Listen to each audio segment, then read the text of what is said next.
しゃいませ。はい、メニューです。前越して来られたんですか？ああ、そうなんですよ。すいません、なんか。ねえ、いつ頃から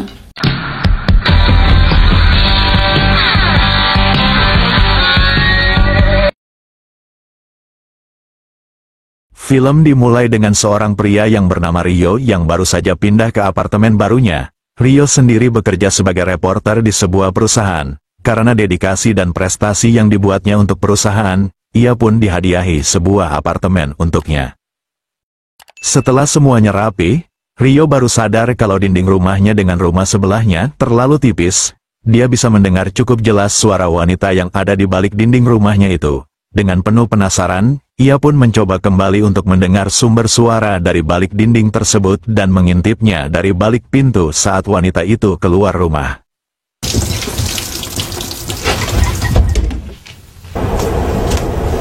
Diketahui, wanita itu bernama Nona Satsuki. Mengetahui tetangganya sangat cantik, Rio pun mulai mengaguminya. Setiap saat, Rio selalu menguping untuk mengetahui apa saja yang sedang dilakukan Nona Satsuki.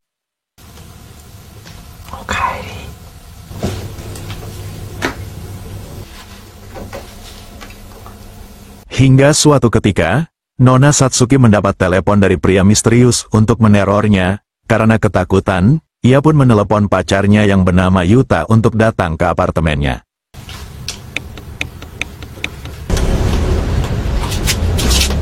Saat Yuta tiba, Nona Satsuki pun menceritakan kalau dirinya sangat ketakutan selalu dapat teror dari pria misterius. Dengan sikap tenang, Yuta pun mencoba menenangkan perasaan Nona Satsuki dan mereka pun melanjutkannya dengan momen keharmonisan.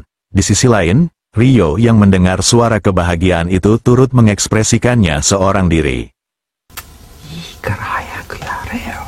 Keesokan harinya, Rio mencari Nona Satsuki di setiap restoran, bar, dan kafe di sekitar apartemennya, karena ia curiga Nona Satsuki bekerja tidak jauh dari rumahnya. Namun setelah lama mencari usahanya pun sia-sia. Namun saat keputusasaan akan terjadi, keberuntungan pun masih berpihak kepadanya. Saat Rio mampir di sebuah kafe untuk beristirahat, tiba-tiba Nona Satsuki menghampirinya untuk menawarkan menu makanan. Dengan rasa senang, Rio pun terus memandangi Nona Satsuki yang bekerja di kafe tersebut. Saat kembali ke rumah, Rio sengaja memasang mikrofon di setiap titik untuk bisa mendengarkan aktivitas yang dilakukan Nona Satsuki. Namun hal aneh terjadi. Di salah satu titik, ternyata ada suara aneh yang mengganggu alat pendengarannya. Keesokan harinya, Rio pun merencanakan untuk bisa berkenalan dengan Nona Satsuki. Singkat cerita, di malam harinya, Nona Satsuki mengunjungi rumah Rio untuk mengantarkan paket yang sengaja dititipkan di alamat rumahnya. Itu hanya semata agar Nona Satsuki bisa mengantarkan paket itu dan bisa berkenalan walaupun secara singkat.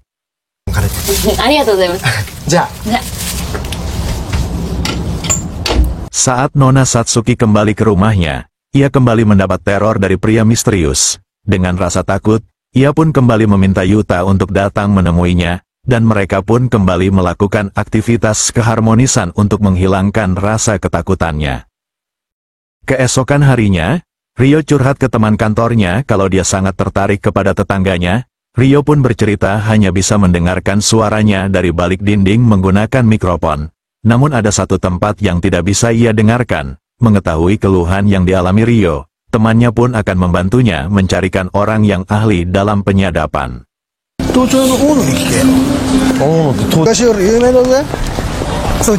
Singkat cerita, Tuan ahli pun datang dan memeriksa suara aneh yang dimaksud Rio, dan di sini diketahui, ternyata suara itu adalah gelombang dari mikrofon lain. Hal itu menandakan ada orang lain yang sengaja memasang mikrofon di rumah Nona Satsuki, dan secara bersamaan, pria misterius pun baru keluar dari rumah Nona Satsuki yang kebetulan lagi kosong. Karena Nona Satsuki sedang bekerja, Tuan ahli pun mengajak Rio untuk masuk dan memeriksa rumah Nona Satsuki. Di sisi lain, orang misterius ternyata sedang mengintai ruangan rumah Nona Satsuki melalui kamera tersembunyi.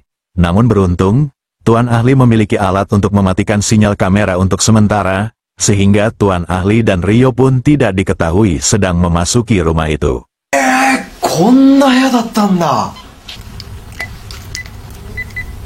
Saat di dalam rumah itu, Tuan Ahli menemukan mikrofon dan kamera tersembunyi. Namun aksinya itu hanya untuk melihatnya saja. Apabila diambil dan dirusak justru akan mencurigakan. Saat Rio selesai memeriksa, ia curiga dengan mobil yang berada di bawah apartemen kalau orang itulah dalang di balik pemasangan kamera tersebut.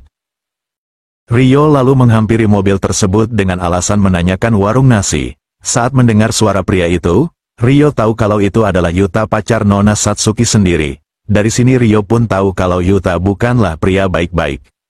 Yuta no yaro.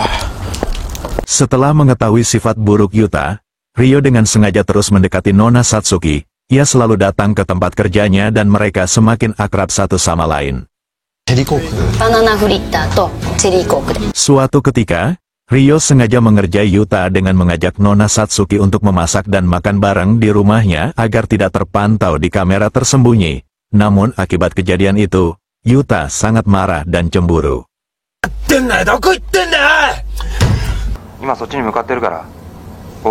Yuta dengan rasa marah dan cemburu langsung menemui Nona Satsuki.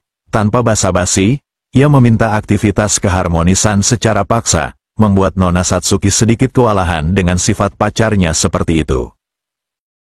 Keesokan harinya, Rio secara diam-diam mengikuti kegiatan yang dilakukan Yuta. Setelah mengetahui apa saja yang dilakukannya, Rio pun membuat rencana untuk memberinya pelajaran.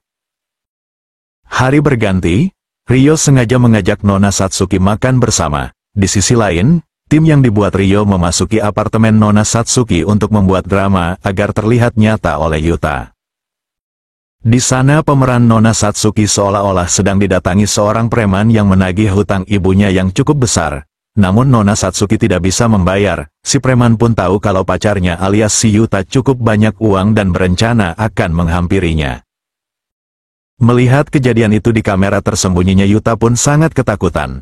Apalagi si preman pun mengetahui keberadaan kamera tersebut. Dengan cepat Yuta pun segera pergi dan menjauhi Nona Satsuki tanpa mengabarinya terlebih dahulu.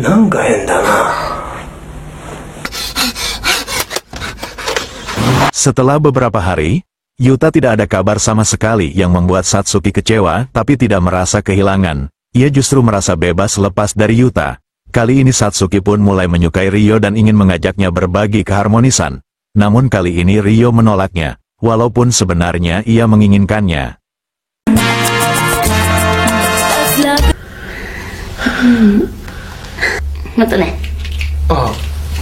Suatu ketika, Nona Satsuki melihat banyak mikrofon di dinding rumah Rio. Ia pun sadar kalau Rio suka mendengarkan suara kebahagiaan dirinya.